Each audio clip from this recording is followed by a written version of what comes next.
ভারত পাকিস্তানের জম্মু ও কাশ্মীর সীমান্তে ব্যাপক গোলাগুলির ঘটনা ঘটেছে। স্থানীয়রা বলছেন দুষ্কৃতকারীদের সঙ্গে ভারতীয় নিরাপত্তা বাহিনীর বন্দুকযুদ্ধ হয়েছে। তবে ভারত সরকারের পক্ষ থেকে এখনো এ ব্যাপারে কিছু বলা হয়নি। এ সময় ব্যাপক গোলাগুলির শব্দ শুনেছেন স্থানীয়রা। এক প্রকার থমথমে পরিস্থিতি বিরাজ করছে, এমন খবর প্রকাশ করেছে দ্য হিন্দু। জম্মু অঞ্চলের কাঠুয়া জেলার ঘন জঙ্গলে অনুপ্রবেশকারী সন্ত্রাসীদের একটি দলের বিরুদ্ধে অনুসন্ধান অভিযান শুরু হয় রোববার। এই অঞ্চলের দুষ্কৃতিকারীদের উপস্থিতি সম্পর্কে গোয়েন্দা তথ্যের ভিত্তিতে অভিযান শুরু করা হয়। তবে সীমান্তে ব্যাপক গোলাগুলি নিয়ে পাকিস্তানের কোনো বক্তব্য পাওয়া যায়নি।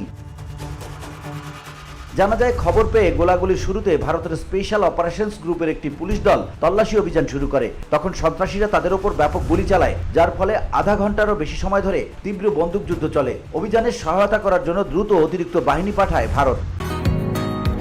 বসুন্ধরা, উত্তরা, বনশ্রী, কুড়িল ও বাড্ডা সহ রাজধানীর বিভিন্ন স্থানে অভিজাত ও অত্যাধুনিক মানের ফ্ল্যাট কেনার এক নির্ভরযোগ্য প্রতিষ্ঠান প্লেজেন্ট প্রপার্টিজ লিমিটেড। তাই আপনার স্বপ্নের আবাসনের জন্য আজই যোগাযোগ করুন। Pleasant properties limited, where destiny matches eventually।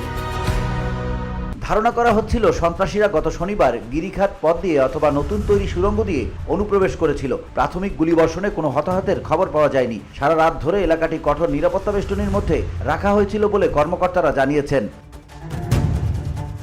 VOD Bangla news desk.